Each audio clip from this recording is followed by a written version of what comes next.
목덜미가 뻐근하게 쑤셔서 눈을 떴다. 소파에서 잠들었나 보다.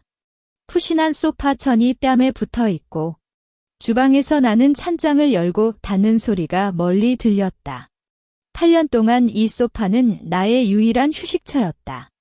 아침 6시에 일어나 밥을 지어 아이를 데리고 학교까지 모셔다 오고 세탁과 청소, 저녁밥 준비, 아이 숙제 도와주고 저녁 10시가 되면 항상 이 소파에 무력하게 무르락 떨어졌다.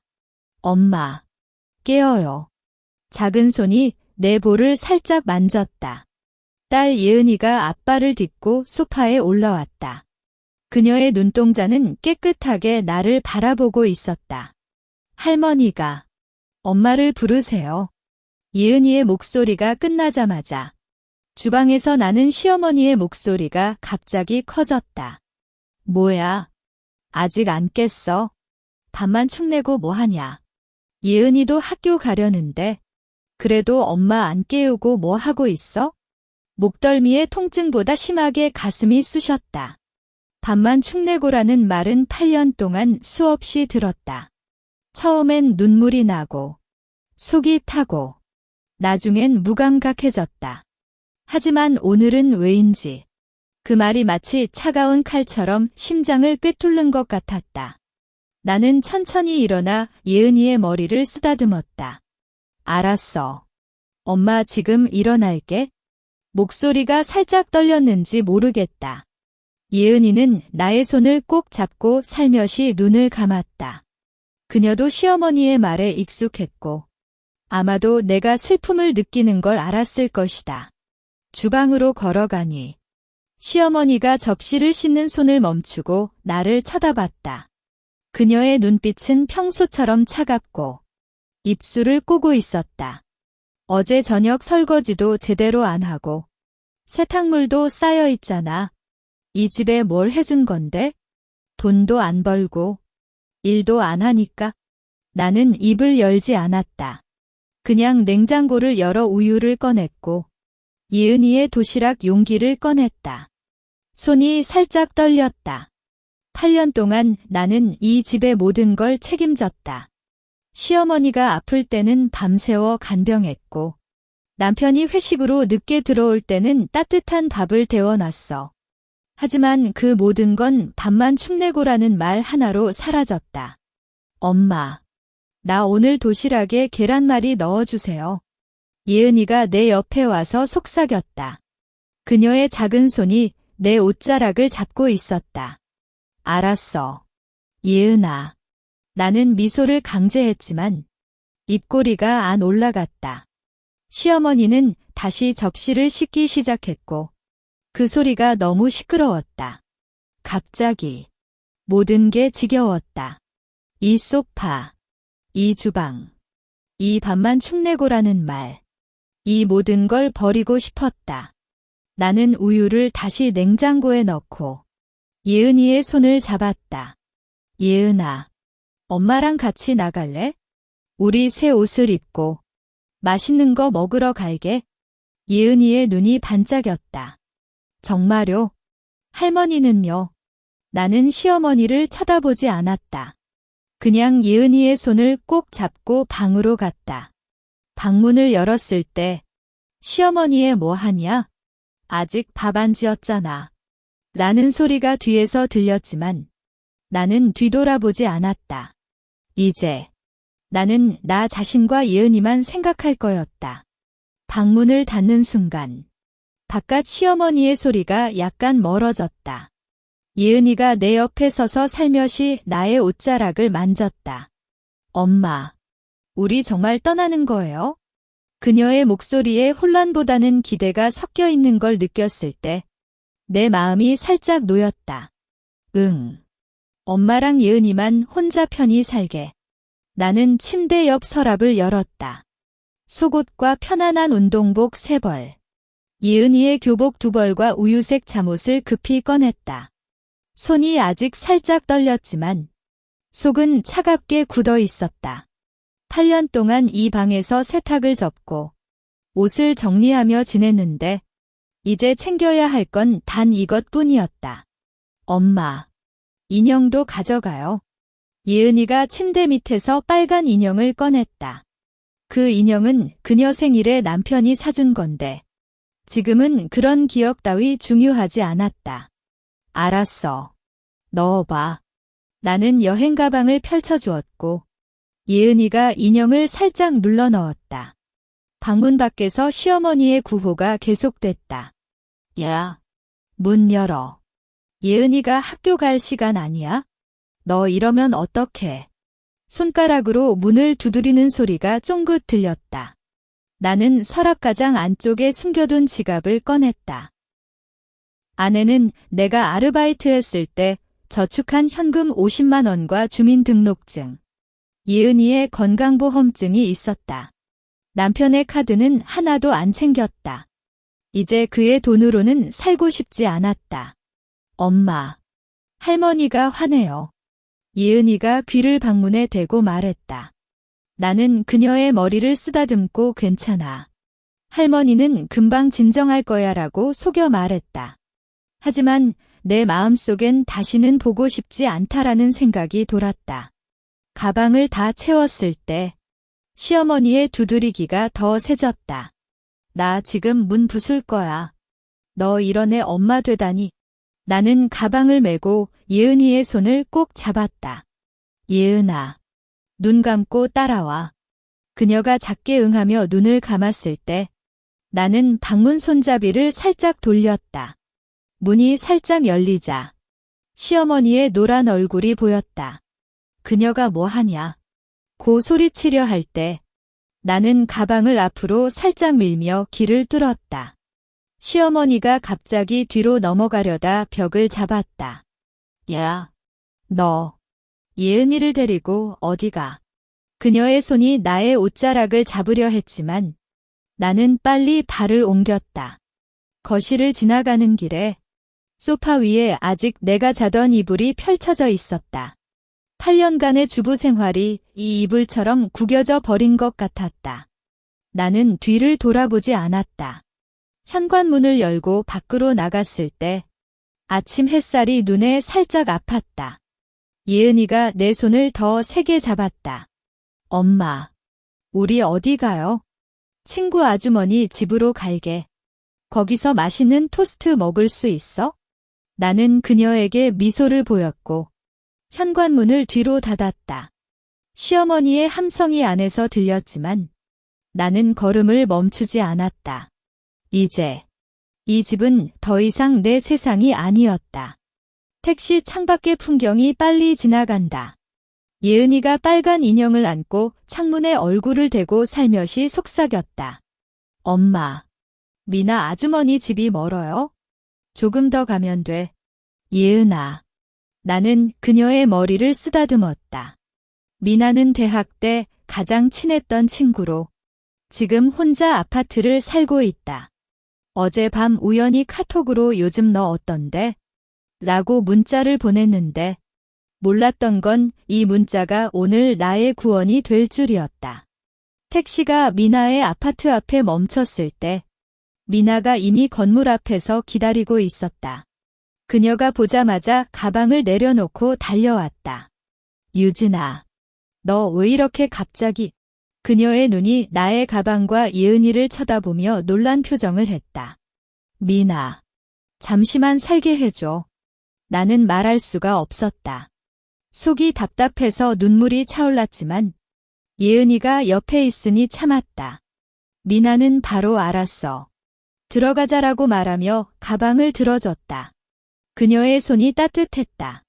아파트 안은 작지만 정리정돈이 잘 되어 있었다. 미나가 예은이에게 과자를 주고 오늘은 여기 방에서 자야 해라고 말했을 때 예은이는 살짝 고개를 끄덕였다. 나는 미나의 도움으로 예은이의 세탁물을 세탁기에 넣고 그녀를 샤워시키고 잠옷을 입혔다. 엄마, 아빠는 안 와요? 침대에 누운 예은이가 작게 물었다.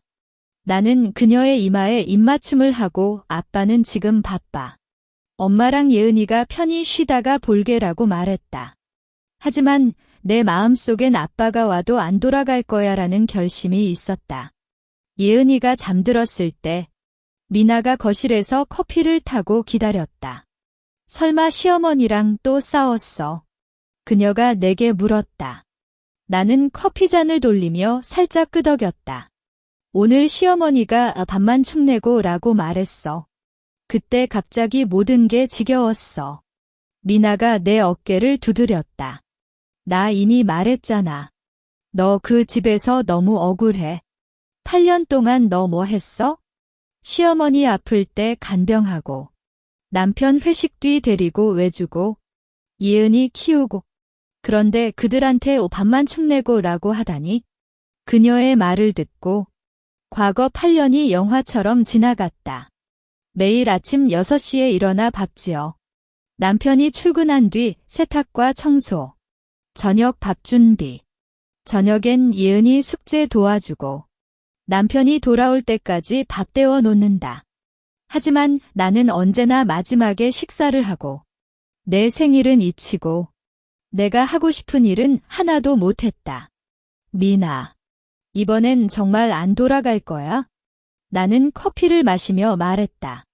나 예은이랑 혼자 살 거고 일도 찾을 거야. 이전에 공부했던 디자인 관련 일. 아직 할 수 있을지 모르지만 시도해 볼 거야. 미나가 웃으며 그래야지. 내가 도와줄게라고 말했다.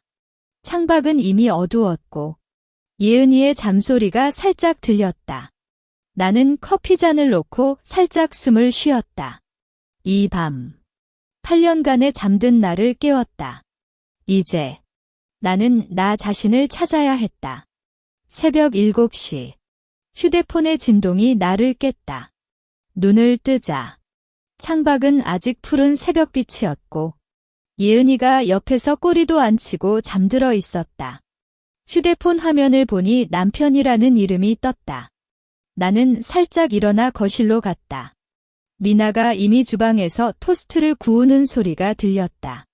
누구야? 미나가 뒤돌아봤을 때 나는 손가락으로 입을 가렸다. 전화를 받는 순간 남편의 혼란한 목소리가 들렸다. 유진아, 너 어디야? 예은이는 데리고 갔어? 왜? 나는 목소리를 낮췄다. 주방의 토스트 구우는 소리보다 그의 목소리가 더 시끄러웠다. 왜? 집안에 뭐가 있냐? 밥도 안 지어져 있고 세탁물 쌓여 있는데 세탁기 돌리려니 버튼도 모르겠고 시어머니가 지금 화를 내며 욕하고 있어. 그의 목소리가 점점 높아졌다. 예은이 학교 가는 건데 그녀 책가방도 없고 교복도 안 찾았어. 너 이러면 어떡해? 나는 창문을 살짝 열었다. 아침 바람이 차갑게 불렀다. 책가방은 예은이랑 같이 왔어. 교복도 챙겼어. 학교는 내가 직접 모셔다 줄게. 뭐, 너 진짜 안 돌아오냐? 남편의 목소리에 놀라움과 분노가 섞였다. 시어머니가 지금 속이 아파하면서 너를 원망하고 있어. 너 어디에 있는지 말해. 나 데리러 갈게. 데리러 와도 안 갈 거야? 나는 평온하게 말했다. 8년 동안 이 남편은 나의 노력을 한 번도 보지 못했다. 세탁기 버튼 모른다고?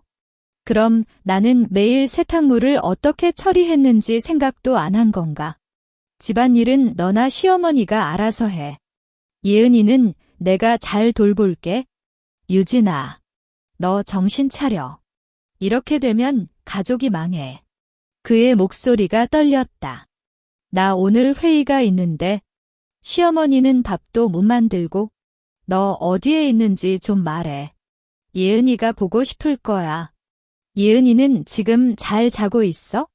나는 예은이가 잠들어 있는 방을 살짝 쳐다봤다. 그녀는 너보다 나랑 있을 때 더 편해. 너는 걱정하지 마. 전화 저쪽에서 시어머니의 함성이 들렸다. 야, 유진아. 너 그럼 예은이를 버리고 살 거야? 나도 너를 위해 얼마나 노력했는데. 시어머니의 목소리가 들리자마자 나는 살짝 눈을 감았다. 노력이라는 말이 너무 웃기다. 그녀의 노력은 나를 괴롭히는 거였을 뿐 나는 예은이를 버리지 않아. 하지만 너희랑은 떨어지고 싶어. 나는 전화를 끊을 준비를 했다. 이 이상 전화하지 마. 필요하면 법원에서 봐. 유진아, 기다려. 나는 그의 말을 끝까지 듣지 않고 전화를 끊었다. 휴대폰을 주머니에 넣었을 때 미나가 토스트를 들고 왔다. 그 사람이야. 나는 끄덕였다. 집안이 혼란스러워졌대. 세탁기도 모르고 밥도 못 만드는 것 같아. 미나가 웃으며 이제야 알았네라고 말했다. 그들한테 너의 존재가 얼마나 중요한지 이제야 깨달았어. 나는 토스트를 먹으며 창밖을 쳐다봤다. 아침 햇살이 점점 밝아졌다. 남편과 시어머니의 혼란은 나의 기대였다. 하지만 이 정도로 끝나지 않을 거란 걸 알았다. 나는 휴대폰을 꺼내 지난번 저장해둔 남편의 재정 관련 문서를 찾기 시작했다. 이제 진정한 대결이 시작될 거다. 휴대폰을 주머니에 넣은 지 겨우 5분도 안 됐을까? 다시 진동이 시작됐다. 화면을 보니 시어머니라고 적힌 이름이 반짝였다. 미나가 토스트를 쪼아먹는 손을 멈추고 나를 쳐다봤다. 받을 거야? 응. 나는 깊게 숨을 쉬고 전화를 받았다. 아직 입을 열지 못했는데 시어머니의 날카로운 목소리가 귀를 찔렀다. 유진아, 너 이 개념 없는 애. 우리 집을 망치려고 그래? 어떻게 망쳤어요?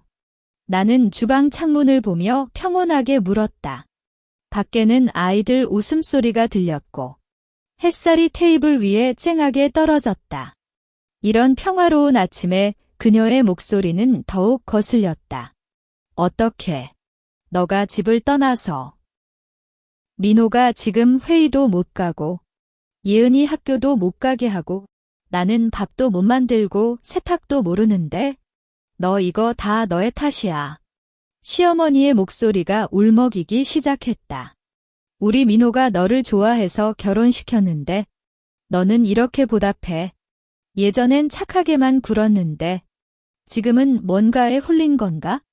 착하게 굴었다는 말에 나도 모르게 웃음이 터졌다. 그때의 착함은 단지 나의 무력함이었을 뿐이었다. 시어머니, 8년 동안 제가 집안일 하나도 빠뜨렸어요. 시어머니가 감기에 걸렸을 때 제가 밤새워 물 주고 약 사왔죠. 민호가 술 취해서 돌아왔을 때 제가 씻겨주고 누워주었죠. 그런데 시어머니는 한 번도 제가 피곤한지 물어보지 않았어요. 그냥 밥만 축내고 라고 말했죠. 전화를 건 쪽이 잠시 침묵했다. 그 후 시어머니의 목소리가 더욱 분노로 차졌다. 그건 내가 며느리로 해야 할 거지. 나는 왜 그런 걸 해? 너가 결혼해서 이 집에 들어왔으니 이 모든 걸 해야지. 그래서 이제 안 하고 싶어요. 나는 단정적으로 말했다. 제가 예은이랑 혼자 편히 살 거예요. 시어머니도 민호도 우리에게 관여하지 마세요. 뭐? 너 그럼 예은이를 우리에게 빼앗을 거야? 시어머니의 목소리가 급격히 높아졌다. 예은이는 우리 박가의 후예야. 너 혼자 가지고 갈 생각하지 마. 나 지금 너가 어디 있는지 찾아가서 예은이를 데리고 올 거야. 찾아오세요. 나는 의기양양하게 말했다.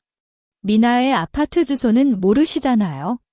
그리고 만약 시어머니가 여기 와서 소란을 피우면 제가 가지고 있는 물건을 모두 털어낼 거예요. 예를 들어 민호가 지난해 사업 실패로 빚을 진 거, 시어머니가 그걸 숨기고 저축금을 꺼내 갚았던 거 말이에요. 이번엔 오랫동안 침묵이 이어졌다. 심지어 시어머니의 긴장한 숨소리까지 들렸다. 나는 작년 겨울 민호의 서랍에서 빚 증빙서와 시어머니의 은행 출금 내역을 우연히 봤었다. 그때는 모르고 그냥 넘겼지만 이제는 이게 나의 방패가 됐다. 네가 그걸 어쩌다 알았어? 시어머니의 목소리가 떨렸다. 어떻게 알았는지는 중요하지 않아요. 나는 주방 테이블에 놓인 휴대폰을 살짝 눌렀다. 그냥 시어머니가 우리에게 그만 방해하면 저런 건 아무도 몰라요? 그렇지 않으면 민호의 직장에도 문제가 생길 수 있어요. 야, 너 이런 걸 협박하냐? 협박이라기보다는 제가 원하는 걸 얻기 위한 방법이에요. 그때 옆방에서 예은이의 잠소리가 들렸다. 시어머니, 예은이가 깨어날 것 같아요. 이 이상 이야기하지 않을게요. 기다려. 유진아, 나는 시어머니의 말을 듣지 않고 전화를 끊었다. 휴대폰을 놓고 예은이의 방으로 갔을 때 그녀가 눈을 뜨고 천천히 일어나고 있었다. 엄마, 나 목마르다. 알았어. 우유 저 줄게. 나는 그녀의 머리를 쓰다듬었다. 예은이의 부드러운 머리카락을 만졌을 때 혼자라도 꼭 지켜야 한다는 마음이 더욱 강해졌다. 미나가 살짝 문을 열고 괜찮아? 라고 묻자 나는 웃으며 끄덕였다. 이제 시어머니와 민호는 나의 카드에 걸렸다. 다음은 그 카드를 어떻게 쓰느냐는 문제였다. 나는 예은이에게 우유를 주며 서랍 속에 숨겨둔 문서를 꺼낼 준비를 했다. 예은이를 학교에 모셔다 오니 미나의 아파트는 평온했다. 문을 열자 저녁에 쓴 커피잔이 아직 테이블 위에 놓여 있어서 나는 일단 설거지를 하고 거실로 갔다. 가방을 엎어서 안에 있는 물건을 하나씩 꺼냈을 때 검은색 파일철이 보였다. 이 파일철 안에는 지난해 겨울 우연히 발견한 민호의 재정 문서들이 모두 들어 있었다. 손으로 파일철을 여는 순간 종이의 촉감이 살짝 긴장감을 불러일으켰다. 첫 페이지는 작년 11월의 은행 출금 내역이었다. 시어머니의 통장에서 한 번에 300만 원이 출금된 기록이 명확히 적혀 있고 받는 사람의 이름은 김철수로 이 사람이 민호의 사업 파트너였던 걸 기억했다. 그때 민호는 사업자금 운용이라고 속여 말했지만 이 출금 내역은 시어머니가 빚을 갚은 증거였다. 다음 페이지는 민호가 쓴 빙자증이었다. 2023년 9월 15일 김철수에게 500만 원을 빌려받음. 6개월 내에 갚음. 이라고 적혀 있고 민호의 서명이 찍혀 있었다. 하지만 6개월이 지났어도 갚지 않았기 때문에 김철수가 집에 찾아온 적이 있었다. 그때 시어머니는 친구가 놀러 왔다고 속여 나를 속였던 거였다. 파일철을 더 뒤로 넘기니 민호의 직장 급여 명세서가 나왔다. 매달 400만 원이 들어오지만 그중 200만 원은 김철수에게 자동이체되고 있었다. 이걸 보니 민호가 계속 빚을 갚고 있지만 아직 다 못 갚았음을 알았다. 그리고 시어머니는 저축금을 깨고도 부족해서 민호의 급여까지 빼가고 있었던 거다. 이런 걸 다 숨겼어. 나는 혼자 속삭였다. 8년 동안 나는 우리 집은 경제적으로 안정적이야 라고 믿고 살았는데 그건 모두 거짓이었다. 민호는 사업 실패를 감추고 시어머니는 그걸 돕고 나는 오직 집안일과 예은이만 보고 있었다. 이제 생각하면 민호가 자주 회식이 많아라고 늦게 들어오는 건 빚주인을 피하려는 거였을지도 모른다. 유진아, 문서 정리 다 됐어? 미나가 주방에서 과자를 들고 왔다. 그녀가 파일철을 살짝 쳐다봤을 때 눈을 크게 떴다. 이게 민호의 빚 증거야? 나는 끄덕였다. 시어머니도 같이 숨겼어. 저축금을 깨고 급여도 빼가면서 갚고 있어? 미나가 의자에 앉아 속삭였다. 그럼 이 문서로 너는 양육권도 확보하고 재산 분할도 유리하게 할 수 있어? 그런데 너 법원에 갈 거야? 아직 모르지만 준비는 해야지. 나는 문서를 하나씩 정리하며 말했다. 만약 민호가 양육권을 따지거나 나에게 돈을 안 주면 이 문서를 내놓을 거야? 그리고 이 문서를 복사해 둬야겠어? 미나가 나 복사기 있어? 내가 해줄게라고 말하며 문서를 가져갔다.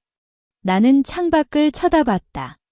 학교 방향으로 아이들 웃음소리가 들렸고 예은이가 지금 무슨 수업을 하고 있을지 생각했다. 나는 이 문서들을 통해 예은이와 나의 미래를 지켜야 했다. 미나가 복사본을 가져왔을 때 나는 원본과 복사본을 나누어 파일철에 넣었다. 원본은 가방 가장 안쪽에 숨기고 복사본은 미나의 서랍에 맡겼다. 이 문서를 잘 보관해줘. 만약 내가 없을 때 민호가 와서 찾아가면 안 돼. 알았어. 안심해. 미나가 웃으며 말했다. 나는 파일철을 가방에 넣고 휴대폰을 꺼냈다. 인터넷에서 가정법률 상담을 검색했는데 근처에 법률사무소가 여러 개 있었다. 내일 예은이를 학교에 모셔다 온 뒤 한번 상담을 받아봐야겠다. 이제는 감정보다 현실적인 준비가 중요했다. 민호와 시어머니가 다음에 어떤 수를 쓸지 모르니 나는 더욱 견고하게 방어막을 쳐야 했다. 법률사무소 연락처를 메모장에 적어놓고 커피를 따르려던 순간 초인종이 갑자기 울렸다. 손이 살짝 멈췄다. 미나는 오후에 카페 아르바이트 하러 갔다. 예은이는 학교에 있고 이 시간에 올 사람은 단 한 명뿐이었다. 발걸음을 느리게 옮겨 현관에 다다르고 도어스코프를 통해 바깥을 보았다. 민호가 검은 재킷을 입고 헝클어진 머리로 문을 쳐다보고 있었다. 그의 눈 밑엔 짙은 검은 자국이 있고 옷깃은 뒤틀려 있어 보였다. 8년 동안 이 사람을 보며 아빠 남편이라고 불렀지만 이제는 낯설게 느껴졌다. 문을 살짝 열자 민호의 혼란한 향기가 코를 찔렀다. 유진아, 너 왜 안 받아? 그의 목소리가 떨렸고 손이 문틀을 꼭 잡고 있었다. 예은이도 안 보이니까 걱정돼. 돌아가자. 우리 얘기 좀 해. 들어올 필요는 없어. 나는 문을 더 열지 않고 말했다. 얘기는 여기서 해. 무슨 말 하고 싶어? 민호가 눈을 크게 뜨고 너 이렇게 밖에서 얘기하려고? 라고 소리쳤다. 이웃집 문이 살짝 열렸다. 나는 민호의 팔을 살짝 당겨 조용히 이웃들이 듣고 있어? 라고 말했다. 그가 겨우 입을 다물고 뒤로 물러섰을 때 나도 문 밖으로 나갔다. 계단 안은 어둡고 시원했다. 민호가 시어머니가 요즘 밥도 잘 안 먹고 속이 아파. 라고 말했다. 집안엔 정리도 안 되고 세탁물도 쌓여 있어. 너가 없으면 안 되는 거 알잖아? 돌아가자. 나는 왜 안 되면 안 돼? 나는 의기양양하게 물었다. 민호, 넌 8년 동안 세탁기 버튼 하나 모르고 밥 어떻게 지히는지도 모르잖아. 그럼 나는 그동안 어떻게 살았는지 생각해봤어? 매일 아침 6시에 일어나 저녁 10시까지 돌아다니는 거? 민호의 얼굴이 붉어졌다. 그래서 미안하다는 말을 못해. 너는 언제나 이런 식으로 나를 비판만 해. 그의 목소리가 높아졌다. 나도 일해서 돈 벌고 가족을 부양하잖아. 너는 그냥 집에서 쉬는 거잖아. 쉬는 거. 나는 웃음이 터졌다. 그럼 너의 300만 원 빚은 누가 갚았어? 시어머니의 저축금을 깨고 매달 급여 200만 원을 김철수에게 보내는 것도 쉬운 거야? 민호의 얼굴이 갑자기 창백해졌다. 네가 그걸 어떻게 알았어? 그의 손이 살짝 떨렸고 눈을 피하며 말했다. 그건 사업 자금 운용 문제였어. 곧 갚을 거야. 언제? 작년 9월에 빌렸는데 지금도 갚지 못했잖아. 나는 주머니에서 복사한 빙자증을 꺼냈다. 이거 봐. 6개월 내에 갚는다고 적었는데 벌써 8개월이 지났어. 그리고 시어머니는 이걸 모르는 건지 아니면 너를 감싸는 건지? 민호가 빙자증을 보고 뒤로 물러섰다. 그건 우리 가족 안일이야? 너 왜 이걸 꺼내? 가족 안일. 그럼 넌 왜 나에게 숨겼어? 나는 빙자증을 접어 주머니에 넣었다. 나는 이제 예은이랑 혼자 살 거야. 양육권은 내가 가질 거고, 너는 매달 양육비를 줘야 해. 그렇지 않으면 이 문서를 김철수에게도 보이고, 너 직장에도 알릴 거야. 민호의 눈에 분노가 차왔다. 너 이런 걸로 나를 협박하냐? 유진아, 너 정말 변했어. 예전엔 착하게만 굴었는데 예전에 나는 죽었다. 나는 단정적으로 말했다. 민호, 넌 이제 두 가지 선택이 있어? 하나는 양육비를 제때 주고 양육권을 포기하는 거. 다른 하나는 이 문서를 모두 털어내고 너랑 시어머니가 빚 때문에 고생하는 거. 뭘 고를지 결정해. 민호가 입을 벌리고 말이 안 나왔다. 그가 오랫동안 나를 쳐다본 뒤 나 고민할게 라고 속삭였다. 하지만 예은이는 나의 딸이야. 나도 보고 싶어. 예은이가 보고 싶다면 제대로 양육비를 주고 약속한 시간에 만나. 하지만 너랑 시어머니랑 같은 집에선 안 보낼 거야. 나는 문을 열 준비를 했다. 이 이상 말할 거 없으면 가. 미나가 곧 돌아올 거야. 민호가 아무 말도 못하고 계단을 내려갔다. 그의 등이 작아지는 걸 보며 나는 숨을 쉬었다. 심장이 빠르게 뛰고 있었지만 안심감도 느꼈다. 이제 민호는 나의 조건을 받아들일 수밖에 없었다.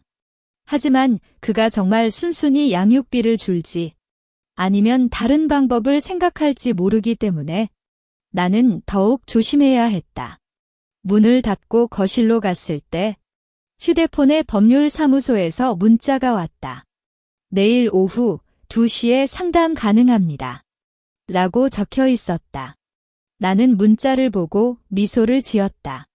이제 나의 싸움은 아직 끝나지 않았다. 법률사무소 상담을 정리한 뒤 나는 미나의 아파트 창고로 갔다. 예은이가 학교에 있으니 이 시간을 이용해 민호와 관련된 다른 물건이 없는지 확인하고 싶었다. 창고는 작고 어두웠는데 옆구리에 쌓여있는 민호의 학교 시절 짐이 눈에 들어왔다. 이 짐은 결혼 후 한 번도 안 열었던 건데 오늘 갑자기 열어보고 싶었다. 손으로 박스 뚜껑을 열자 먼지가 살짝 날렸다. 안에는 민호의 대학 졸업사진, 운동복, 그리고 노란색 노트북이 있었다. 노트북을 꺼내는 순간 속에서 흰색 종이가 떨어졌다. 허리를 굽혀서 주워 올려보니 병원 진단서였다. 환자, 박민호.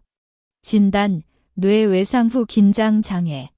의사 권고, 스트레스 관리. 정기검진. 이라고 적혀 있고, 날짜는 10년 전이었다. 10년 전. 그때 민호는 대학 졸업 직전이었는데, 어떻게 뇌외상이 생겼을까? 나는 결혼 후 민호가 대학 때 자전거 사고를 당했어라고 한 번 말했지만, 그걸 외상이라고 진단받았을 줄은 몰랐다. 진단서 뒤에는 민호의 치료 기록이 더 있었다.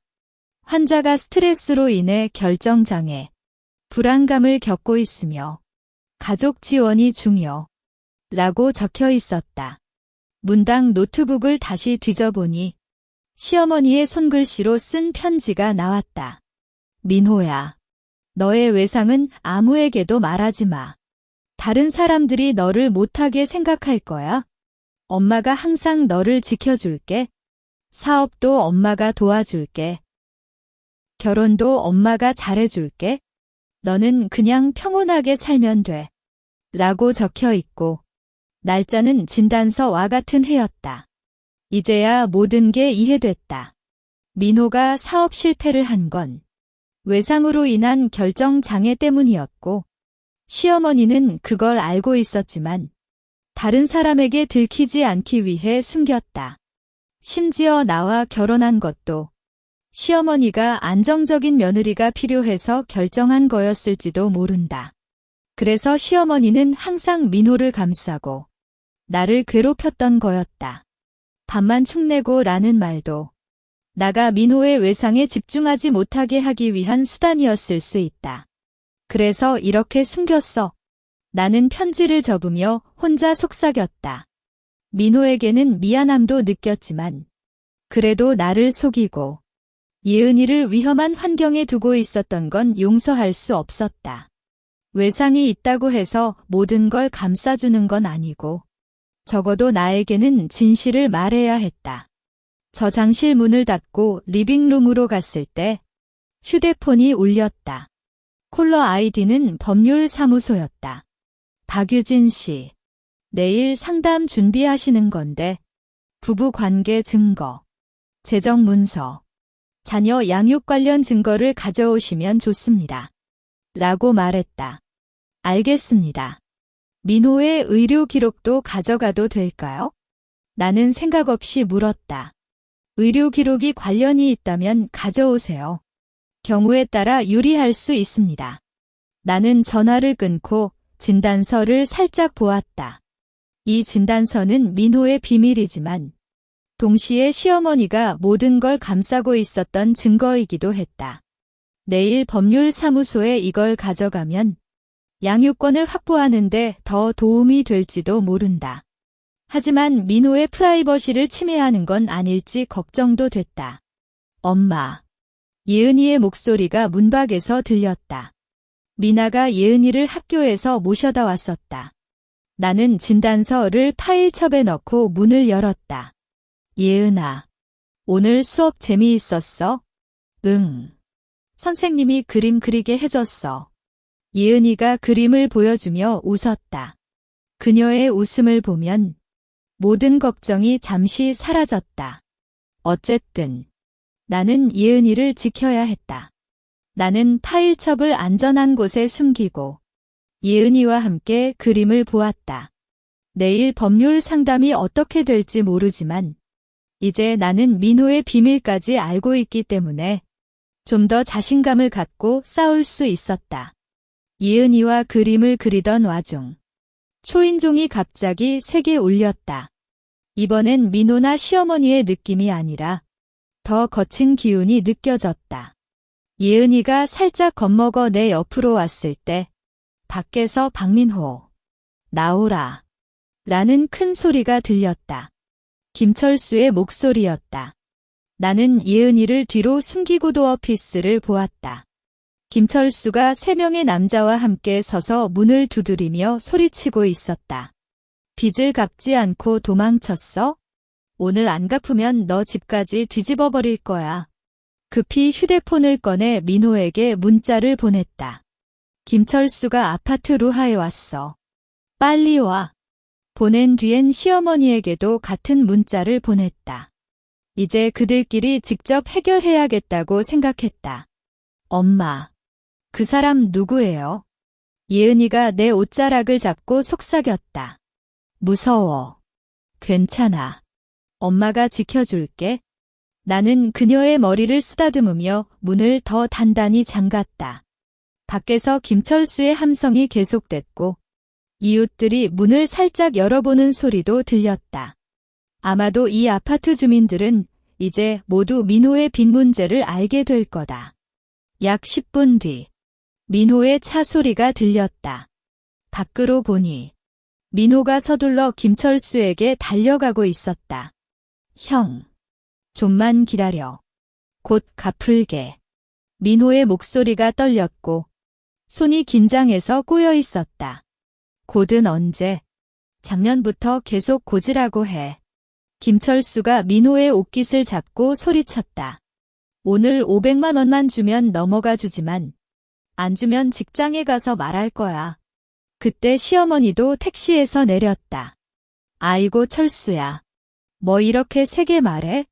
시어머니가 김철수의 팔을 잡고 말했다. 우리 민호가 곧 사업이 성공해서 갚을게. 좀만 기다려줘. 사업.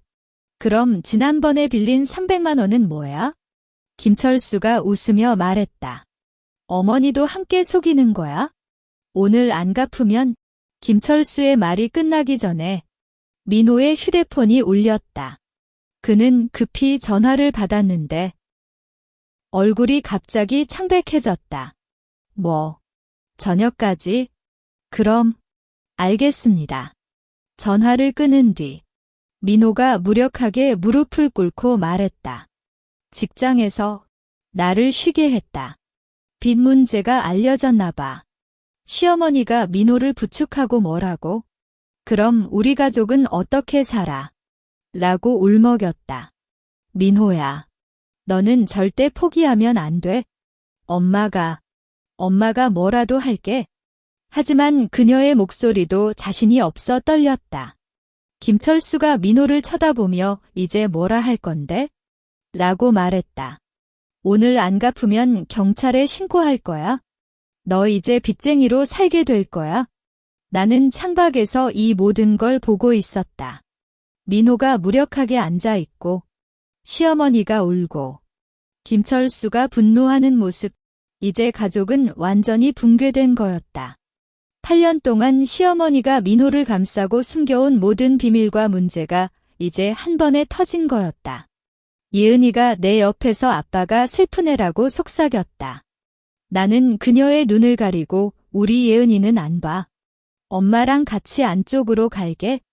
라고 말했다. 이 모습을 예은이가 보면 너무 무서울 거라고 생각했다. 안으로 들어가 리빙룸에 앉았을 때 휴대폰에 법률사무소에서 문자가 왔다. 내일 상담 잘 준비하세요. 라고 적혀 있었다. 나는 파일첩을 꺼냈고 안에 있는 민호의 진단서, 빙자증, 직장급여 명세서를 확인했다. 이제 모든 준비가 됐다. 내일 법률사무소에서 양육권과 양육비를 확보하고 이 가족과는 완전히 떼어져야겠다. 민호와 시어머니의 붕괴는 그들 스스로의 잘못이었고 나는 이제 예은이와 함께 새로운 삶을 시작해야 했다.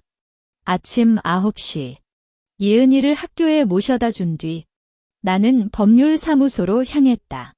가방 안에는 모든 증거물 민호의 빙자증, 시어머니의 출금 내역, 뇌외상 진단서 둘러왔고 손에선 예은이가 어젯밤 그린 그림을 들고 있었다. 그림에는 엄마랑 예은이의 집이라고 적혀 있었고 붉은색 햇살이 그려져 있어 나의 마음을 살짝 따뜻하게 만들었다. 법률사무소 앞에 도착했을 때 민호와 시어머니가 이미 기다리고 있었다. 시어머니의 눈은 붉고 부었고 민호는 청바지에 후드티를 입고 무력하게 의자에 앉아 있었다. 유진아, 우리 얘기 좀 해? 시어머니가 나를 잡으려 했지만 나는 손을 피했다. 변호사님과 함께 얘기하자. 회의실에 들어가자. 변호사님은 친절하게 인사를 했다. 오늘은 양육권과 양육비, 재산 분할에 대해 이야기하겠습니다. 먼저 박유진 씨의 주장을 들어보겠습니다. 나는 가방에서 증거물을 하나씩 꺼냈다. 민호 씨는 500만 원 빚을 지고 있고 매달 급여의 절반을 갚는데 쓰고 있습니다. 직장도 잃었고 뇌외상으로 인해 결정장애와 불안감을 겪고 있어 예은이를 돌보기 어렵습니다. 나는 진단서를 변호사님에게 건넸다. 시어머니는 이 사실을 알고 있음에도 숨겼고 저를 괴롭혀 집안일만 시켰습니다. 예은이는 저와 함께 살고 싶어 합니다. 마지막으로 예은이의 그림을 보여줬다. 시어머니가 갑자기 울기 시작했다. 유진아, 죄송해. 나도 민호를 보호하고 싶어서 그랬어. 예은이는 우리 박가의 후예니까. 제발 돌려주세요. 후예보다 예은이의 마음이 중요하지 않아요. 나는 차갑게 말했다. 시어머니는 예은이가 누구와 함께 살고 싶어 하는지 물어봤어요. 그녀는 매일 덤마랑 있고 싶어라고 말해요. 민호 씨는 빚 때문에 잠도 못 자고 직장도 없는데 어떻게 예은이를 돌보겠어요? 민호가 천천히 일어났다. 유진아, 나 예은이를 보고 싶어. 하지만 너 말대로 나는 이제 예은이를 돌보기 힘들어. 그의 목소리가 떨렸고 눈을 나에게 바라보았다. 양육비는 매달 150만 원씩 주겠다. 예은이를 보고 싶을 땐 너의 허락을 받고 만나겠다. 시어머니가 민호, 너 그래도 돼? 라고 소리쳤지만 민호는 그녀를 보며 엄마, 이제 그만하자. 예은이의 행복이 중요해. 라고 말했다. 변호사님은 서류를 작성하며 말했다. 양육권은 박유진 씨에게, 양육비는 박민호 씨가 매월 150만 원 지급하기로 합의하시겠습니까? 재산 분할은 현금 없이, 주택은 시어머니와 박민호 씨가 유지하기로. 나는 끄덕였다. 그렇습니다. 하지만 민호 씨가 양육비를 지급하지 않으면 빚 관련 증거를 경찰에 제출하겠습니다. 민호가 알겠다. 꼭 지급할게. 라고 말하며 서류에 서명했다. 시어머니는 마지막까지 꿰맨 입을 떼지 않았지만 결국 서명을 했다. 회의가 끝나고 문을 나갔을 때 민호가 나를 불렀다. 유진아, 예은이에게 나는 아빠가 잘할게 라고 전해줘. 예은이가 보고 싶어 할 땐 연락해. 나는 그렇게 말하고 법률사무소를 나갔다. 밖에는 햇살이 쨍했고 바람이 부드럽게 불렀다. 가방 안에 증거물을 꺼내 쓰레기통에 버렸을 때 마음이 갑자기 가벼워졌다. 8년간의 주부 생활, 시어머니의 괴롭힘, 민호의 속임말, 이 모든 건 이제 과거였다. 오후에 예은이를 학교에서 받아왔을 때 그녀가 엄마, 우리 새집 언제 있을까? 라고 물었다. 곧 있을게. 엄마가 이제 디자인 일을 할 거라서. 나는 지난주 지원한 디자인 회사에서 합격 통지가 왔던 걸 말했다. 예은이의 눈이 반짝이며 정말요? 엄마 최고. 라고 말하며 나를 안아줬다. 한 달 후, 나는 작은 아파트를 얻었고 디자인 회사에서 일을 시작했다. 아파트 안에는 예은이의 그림을 벽에 붙이고 우리 둘만의 공간을 만들었다. 매일 아침 예은이를 학교에 모셔다 주고 저녁엔 함께 요리하며 이야기를 나누고 주말에는 공원에 가는 일상이 시작됐다. 어느 저녁 예은이가 침대에 누워 엄마, 이제 안 슬프네. 라고 말했다. 나는 그녀의 이마에 입맞춤을 하고 응. 앞으로 행복할 거야. 라고 말했다. 창밖을 보면 달이 밝게 떠 있었고 내 마음은 평온했다. 과거의 아픔은 아직 남아있지만 이제 나는 예은이와 함께 새로운 삶을 살고 있고 그것만으로 충분했다. 이야기 끝.